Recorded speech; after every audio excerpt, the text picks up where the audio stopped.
On ne paye pas tes jus, tu n'as pas l'argent pour pouvoir peut-être financer une campagne d'évangélisation. Mais c'est le Seigneur qui paie des fidèles.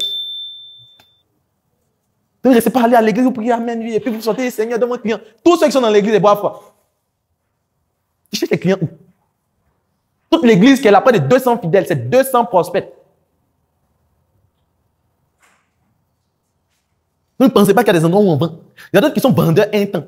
Moi-même en rêve, je vends. Si tu me croises en rêve, je vais te vendre quelque chose en rêve là-bas. C'est comme ça. Donc, il n'y a pas une période où on est vendeur et une période où on n'est pas vendeur. Oui. C'est vrai qu'on peut faire le commerce ou trouver nos prospects à l'église. Voilà, nos prospects à l'église.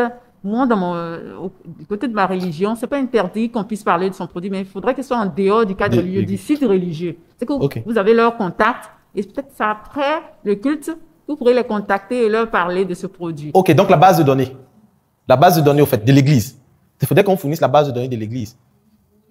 Au fait, ce que je veux dire, c'est quoi? C'est que c'est à vous d'approcher les guides religieux, les faire comprendre qu'aujourd'hui, en tant que fidèle, en tant que sœur en Christ, voici, parce qu'en fait, ça ne sert à rien de prier, sachant qu'il y a de potentiels consommateurs. Donc, il faudrait que derrière, même si de façon, je veux dire, ecclésiastique, on ne fait pas de l'église un marché, il faudrait que vous puissiez comprendre que ceux aussi qui sont à l'église, au fait, sont des potentiels clients, en fait. C'est ce switch que je veux que vous puissiez faire.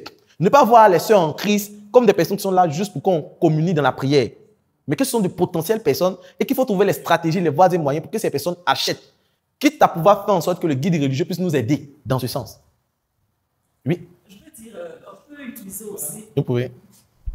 Dans le même sens, on peut utiliser d'autres stratégies. Je m'explique. Par exemple, chaque dimanche, offrir un certain nombre de jus aux fidèles, ou alors aux dirigeants de l'église et tout, ou alors faire des dons avec la marque fait des dons à l'église régulièrement pour marquer l'esprit des fidèles, du staff religieux, oui, du staff religieux, de sorte à ce que chacun fasse un rapprochement entre le don et la marque Marquerida, par exemple. Exactement. Et puis, éventuellement, quand je vais dans un supermarché, je suis de cette église-là. J'ai déjà entendu parler de Marquerida. Tout de suite, mon choix va vers les produits Marquerida. Exactement. Donc, c'est un peu ça. En fait, c'est pour dire que il faut qu'on profite des endroits où on a du monde. Voilà. Faut pas qu'on les use sur les moyens pour... Voilà, exactement. Peut-être qu'elle a dit, justement, puisqu'on organise des mariages, il y a des cérémonies durant des formations où on peut être au niveau de notre centre religieux jusqu'à midi. Et il y a des collations, on mange. Voilà. Donc, ce sera une occasion, si je confectionnais, je produisais ces jus-là, je fais des dons durant ces formations-là. Exactement. Je fais des dons de mes jus, de tout ce que je fais de façon gratuite. Et quand les fidèles et autres vont consommer, vont se dire, ah Marie-Ange, mais ce produit, ça vient d'où? Je pourrais leur en parler après le cadre religieux. Voilà. Donc, il y a des gens qui mettent le pied à l'église. Jesus Christ. C'est-à-dire qu'eux, ils sont typiquement chrétiens. En fait, c'est ce switch-là. Peut-être que ici, vous avez déjà compris que vous avez switché, mais il y a plusieurs personnes qui... L'église, c'est l'église. Pas de business. Ils font rien à part Jésus, c'est tout. Et c'est ce switch-là que vous devez faire.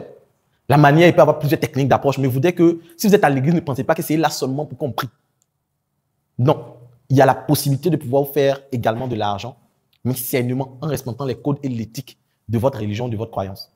Mais il ne faudrait pas que vous pensez, parce que ceux-là, c'est eux qui sont l'église, sont les clients qui sont sur Facebook que vous cherchez. Donc ici, voici le tunnel de vente. Et votre objectif, c'est d'avoir des ambassadeurs, des personnes qui vont lutter pour votre marque, des personnes qui vont défendre votre marque. Et ça, c'est un challenge. Donc quand quelqu'un achète, ne vous limitez pas simplement au fait qu'il a acheté. Parce que ceux-là vont commencer à vous recommander. Et voici pourquoi vous devez penser à mettre, par exemple, des cartes de fidélité. Des cartes de fidélité. Des bons de réduction et autres. Mais surtout les cartes de fidélité. Parce qu'à chaque fois que vous avez un produit, vous devez penser à le convertir en service ou développer un service qui va avec ce produit. Et à chaque fois que vous avez un produit, il faut créer un service qui va avec. Si vous avez un service, créez un produit qui va avec. Si vous avez un produit, créez un service qui va avec. Et comment ça fonctionne? Vous vendez des jus. Vous pouvez faire des conférences qui parlent de l'argent féminin, de l'entrepreneuriat féminin. C'est un service qui n'a rien à voir avec le jus. Mais quand les gens vont venir, ce trafic-là, vous pouvez faire quoi? Vous pouvez vendre du jus. En faisant des conférences, en faisant des formations, en transmettant votre savoir. Mais ça crée des occasions de distribution de votre jus d'orange. Et moi, comme ça, je fais la vente d'ordinateur. Mais je communique rarement là-dessus parce que c'est pendant mes formations que je parle du fait que si vous avez besoin d'un ordinateur, vous pouvez me contacter. Ce qui fait que si vous partez sur la page, vous allez voir qu'on ne fait pas de publication. Mais on se fait des chiffres d'affaires. Parce qu'on se base sur un produit ou un service d'appel pour pouvoir vendre les autres. tunnel de vente. Ce qu'il faut retenir là, c'est qu'il y a des étapes pour convertir un simple visiteur en ambassadeur. Et là, c'est le schéma beaucoup plus détaillé. Et comme vous voyez ici, pour pouvoir bâtir son tunnel de vente, la première chose, c'est d'avoir un flux entrant. Et dans le flux entrant, la chose importante, c'est les contacts. Il faudrait que vous ayez les contacts de ceux qui entrent dans votre tunnel, de ceux qui rentrent en contact avec vous. Et une fois que ces personnes rentrent en contact avec vous, la dernière étape, c'est la fidélisation. Vous devez comprendre que vous devez fidéliser ceux qui entrent. Vous devez faire des clients fidèles et ensuite des ambassadeurs.